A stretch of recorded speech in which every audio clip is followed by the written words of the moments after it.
Mr. Gigaba speaking and speaking and speaking and speaking and speaking. According to me, these guys, I think they came to a point where they are like, you know what? I don't care anymore. I really don't care anymore. Going to say whatever I want to say.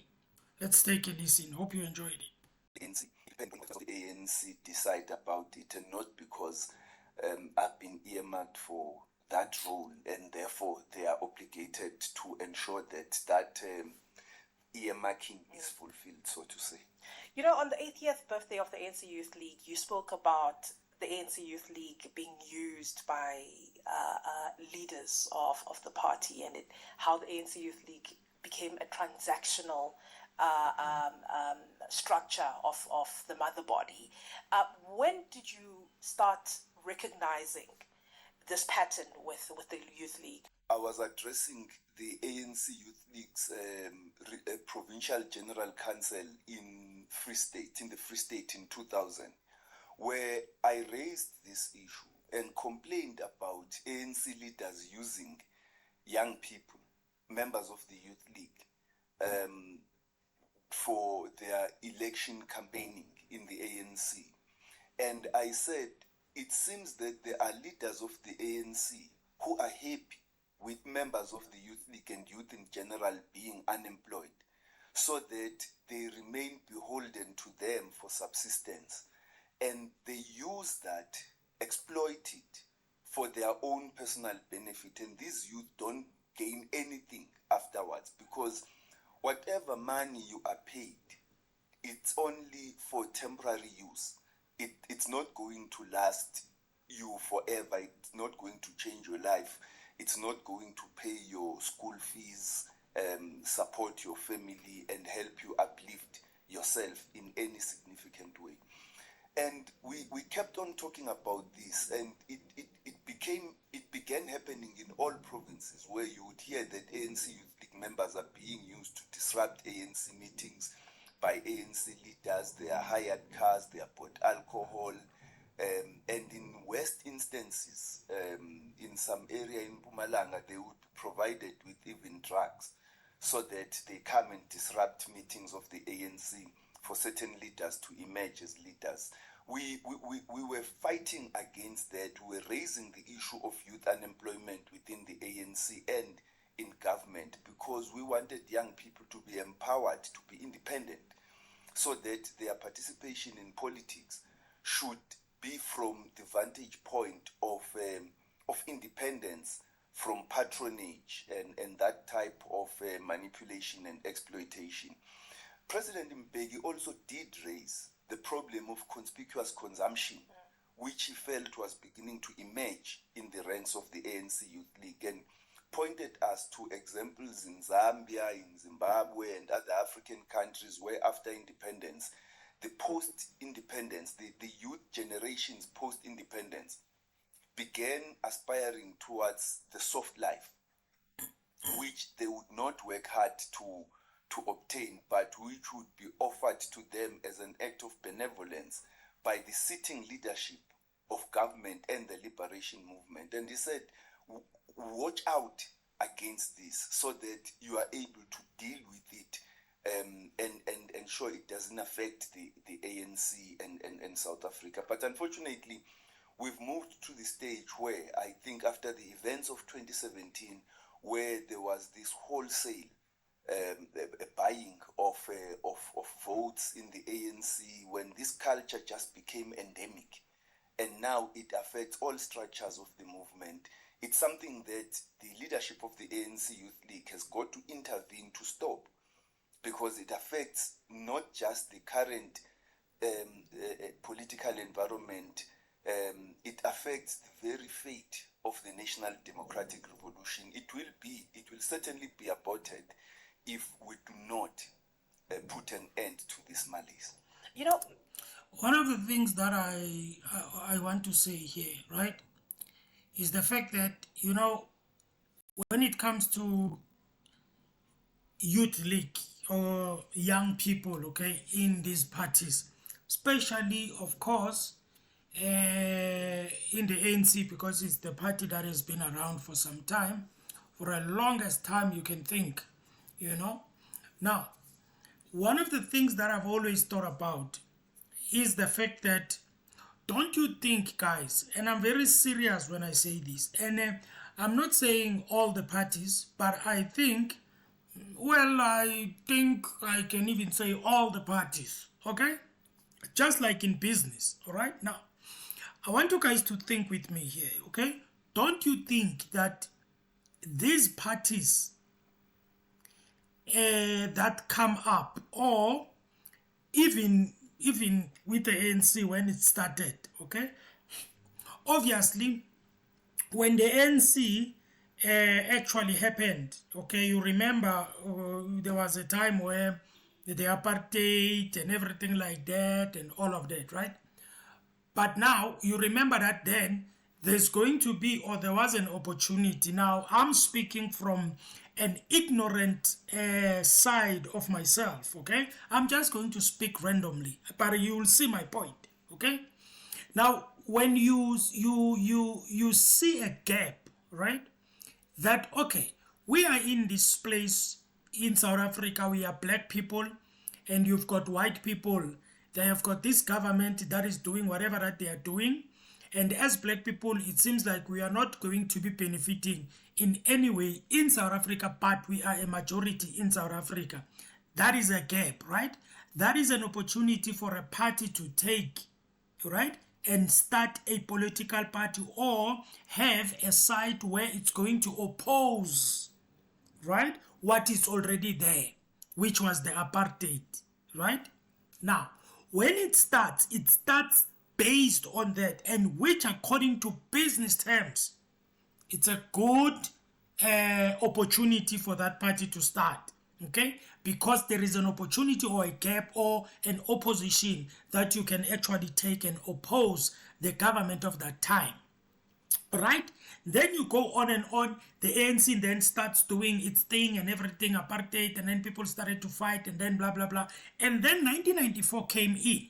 Now, that is where things actually changed, all right? 1994, opportunities are opened, in particular for political parties.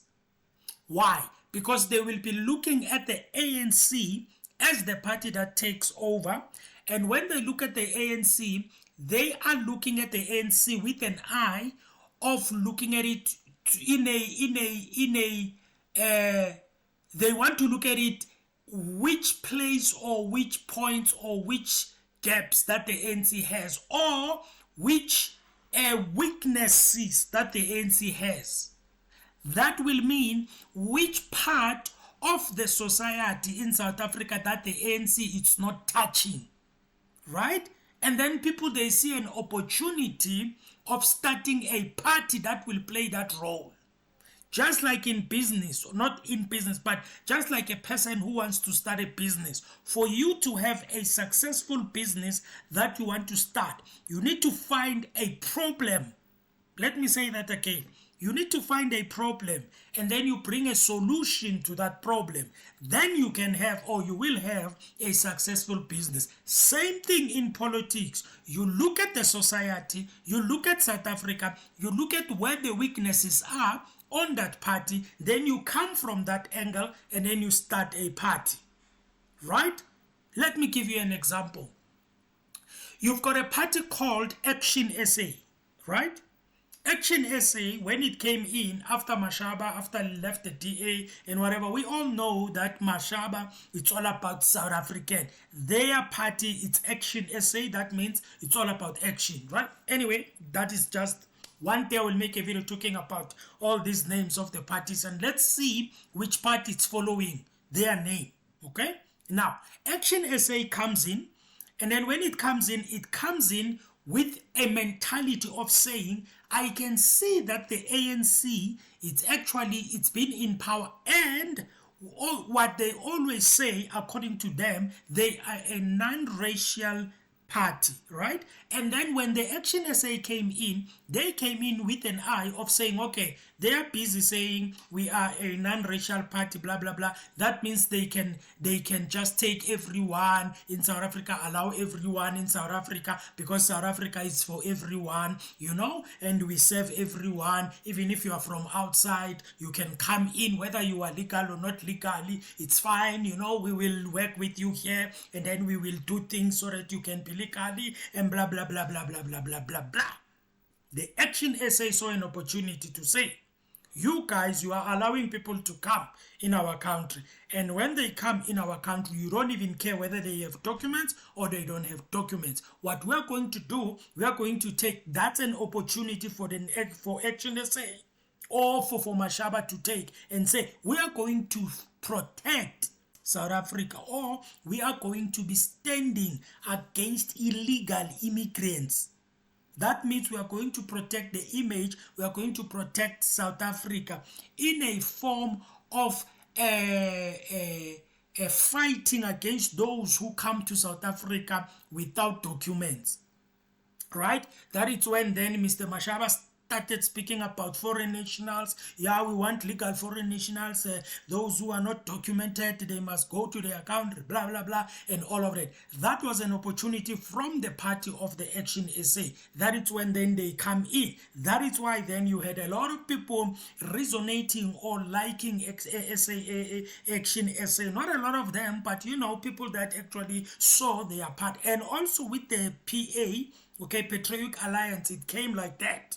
Because there was only one party that was speaking about that, which was Action SA, and then there was then PA. That is why a lot of people then ran to the PA, because they were also in the same part, where they will say, Mabahambe, Mabahambe, Mabahambe, Mabahambe, you know? And then people, they like them, then they joined them and everything like that, and all of it. Then they started, I remember there was a time where Mr. Mackenzie went to, I don't know, in the borders, I don't know, in the sea there, I don't know what he was doing there and whatever. So people liked that, okay? Now, let's come back to Mr. Gigaba, all right? Mr. Gigaba says there was a time where ANC leaders, they were using young people, okay, maybe to, I don't know, to push other people away, or to take other people out of power, whatever, right? And then maybe they will compensate them in whatever way they compensate them, okay? I'm just paraphrasing him, okay? Now, that is also what is happening. And I can believe him when he says that, because chances are it's possible. Not it's possible. It's what is happening, okay? You see young people, and then you are like, okay, these guys, they are still hungry, number one, still desperate, number two, they still want to make their lives better, number three, obviously, cars, houses, nice life, blah, blah, blah. What we're going to do, we're going to take them, we're going to make sure that we bring them to our side, and we are going to make sure that we promise them things, and we make sure that we keep those things. That means we give them what they need to have, or what they need, okay, or what will make them to live a life that is comfortable, right? Then they take that opportunity and use it against their opposition, because whether you like it or not, whether you accept it or you don't accept it, in every party there is opposition. In as much as in government, in as much as in parliament there is opposition, even in the parties there is opposition. There are people who want their people to be in power, obviously to benefit, okay? Now, Mr. Gigaba, I can agree with him based on what I have already said, to say other people, they see this thing as an opportunity to make themselves to go in power, all right? Which I think, if you are a genuine person, or you are a person who is a good person, genuine, you don't do dirty politics, it will be a problem to you, because it will mean that the youth league of the ANC or the youth league of any party, if it is mobilized by a certain group or certain side in that party, obviously you know what is going to happen, right? Because of that, especially if you influence the leader of the youth league, obviously all of them, they will follow the guy, they will support the guy and everything like that, okay? So I think, guys, whether we like it or not, that's how life is sometimes. In it, you may look at it and say, but it's a bad thing, it's wrong and blah. Yes, but some people, they do it. Some people, they are so desperate in such a way that they end up doing it. Okay? Because I wouldn't be so surprised if that is what Mr. Gigaba actually says, it's true. I wouldn't be surprised, because that's what they do. It is the same as this thing of conferences. If you've got a lot of money, you will win. Okay? If you are rich, you've got money, you can do what you have to do, whatever. You remember when it was the conference of the between Mr. Zuma and Mr. Ramaphosa. After that, people, they came out and say, yeah, it's because Unemali. Yeah, and then there was this thing of campaigning, whatever, of Mr. Ramaphosa, whatever money. Hey, that's how it is. It is the same thing. So in the past, it could be because people, they were not that rich, maybe then they had to do something in terms of the youth. Take the youth, use it against these ones, put them on their side, and then let them support you, and all of that. But anyway, it's politics. Just like what Mr. Mantashe said. There's a video that I reacted to, and then where Mr. Mantashe was saying, when Mr. Mzwandile was suggesting that Mr. Mantashe, why don't you become a president and blah, blah, blah, right? Mr. Mantashe, there was a time where he said, in that answer, he said that I am good in mobilizing people, people for someone. That means I am good in influencing people, okay, to vote for this person or to support this person. I'm good in that. That is how politics is. Unfortunately, when it comes to the youth league of a party, when you do that to that youth league, you are destroying it. You are killing that youth. You are destroying that youth. You are killing that rule. You are killing that youth. You are even corrupting that youth, because immediately they get into the structures of the ANC, that is going to be their behavior, because you made them to be like that. Right? It is a dangerous thing, but they do it. Okay? I don't know whether it's still there, because the way I'm looking at the ANC Youth League these days, it seems like, I don't know, with their president taking from their president, it seems like they are radically have stance. That means they are attacking topics, they are attacking, especially especially when it comes to leadership, they have been attacking and saying, yeah, you guys you are old now, you need to leave, you need to give your young people a chance, blah blah blah blah blah blah blah blah. Now when that president of the youth league, when he speaks, you don't know whether he is for this one, he is for this one, he is for this one, but I think they are actually paving a way for themselves, instead of maybe paving a way for someone else. All right, because I think they can see that now there is no one who can be a leader of the ANC.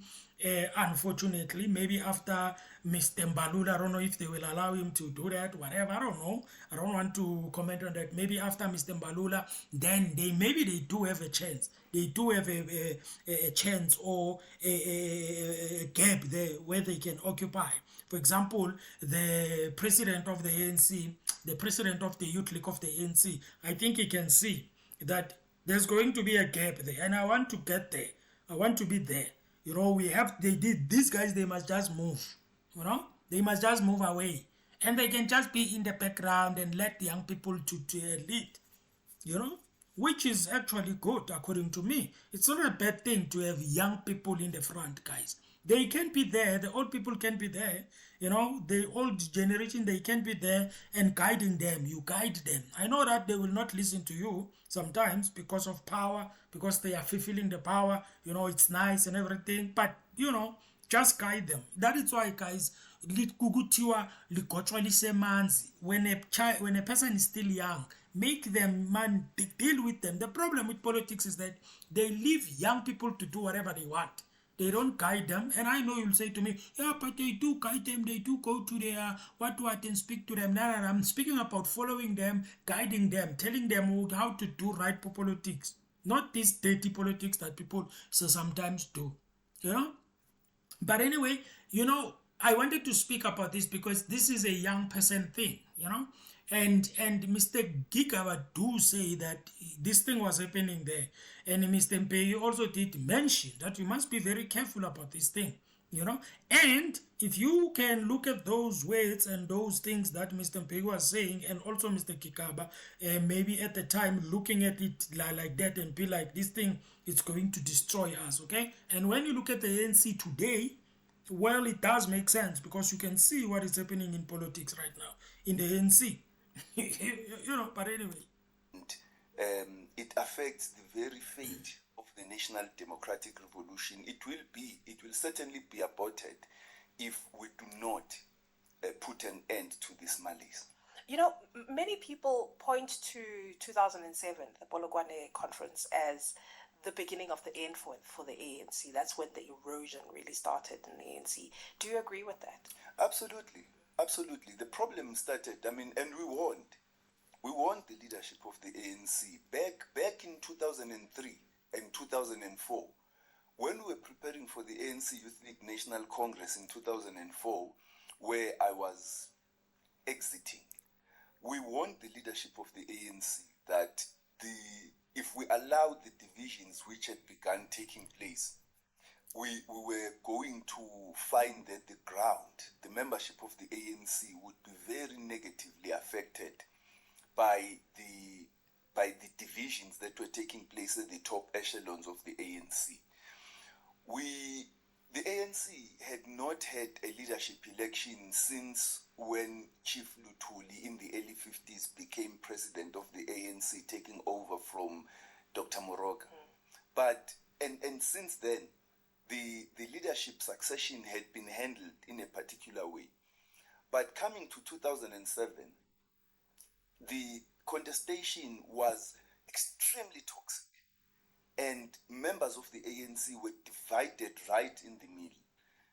The divisions which never actually ceased post the 2007 conference, and instead got worse as the time went on, because around 2007, one of the things that comrades would say is that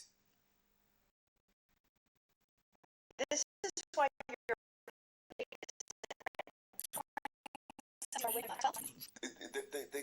they began encroaching this anti-intellectual culture. No, we don't want a president who reads poems. We don't want a president who makes quotes. We don't want this. We don't want that. And that had a negative impact and effect on the ANC, on its character, on its outlook, because this is an organization which claims moral authority from its ability to present ideas that are incontestable. Am I correct in saying that, in fact, in that very conference, the political report of then president was not even discussed? Am I wrong in thinking that? It wasn't. It wasn't. It was a very bad conference. It was a very, very bad conference, and we wished that we would not go back to that type of conference again. But even then, the conferences were still able to meet, discuss, conclude business, go home.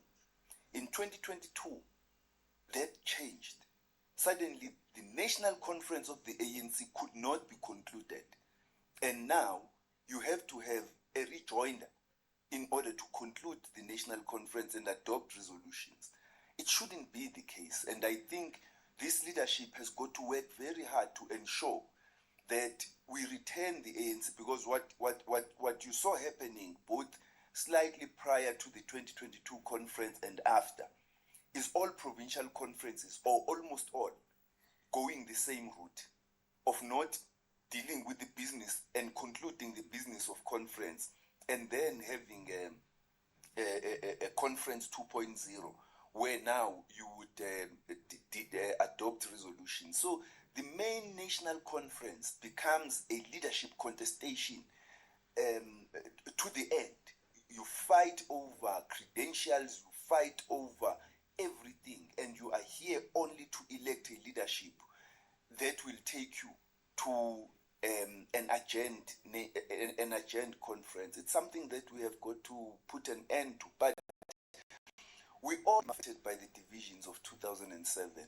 we were consumed by those divisions, and we did not do enough to weave ourselves out of that situation so that the ANC could be restored to dignity, so that even if there are political differences, but they are managed and handled in a way that allows the ANC to continue being the hegemonic leader of our society.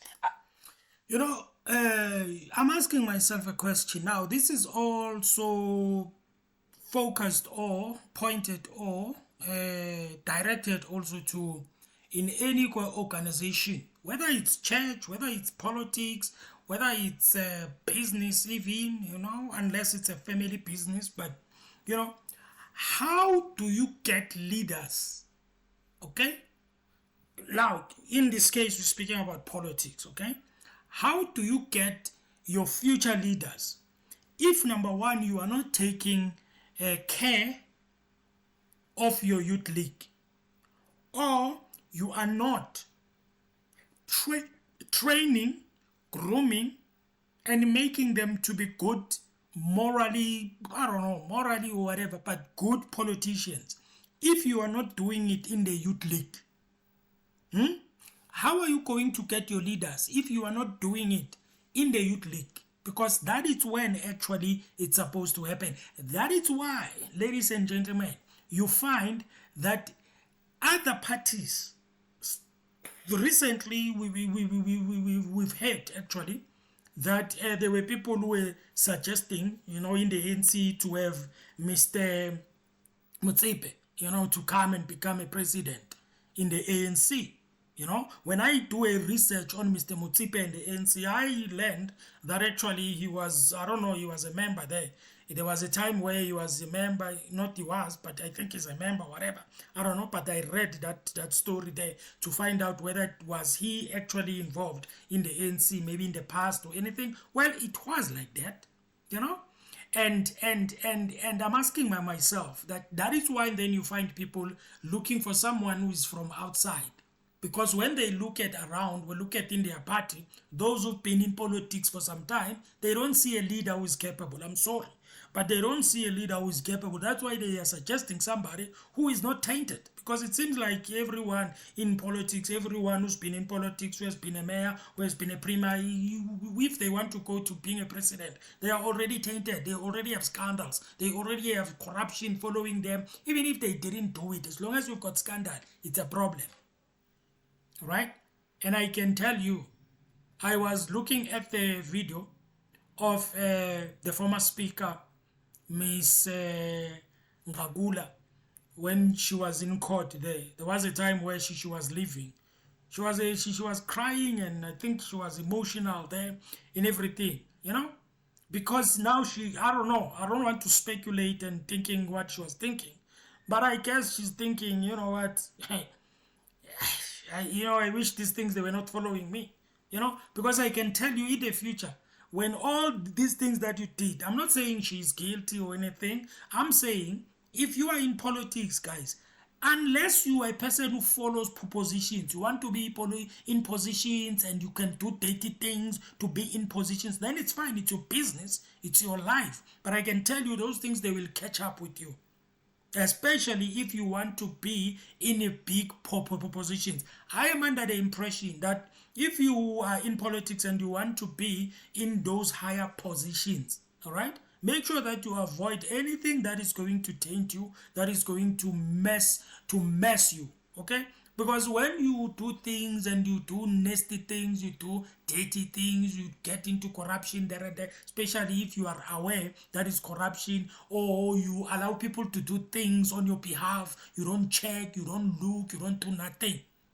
It will catch up with you in the future. And when you're supposed to get into that higher position that you have dreamed of, and you thought that everything was in good place, in nice place, everything is cool. When you get there, things are going to be revealed. Okay?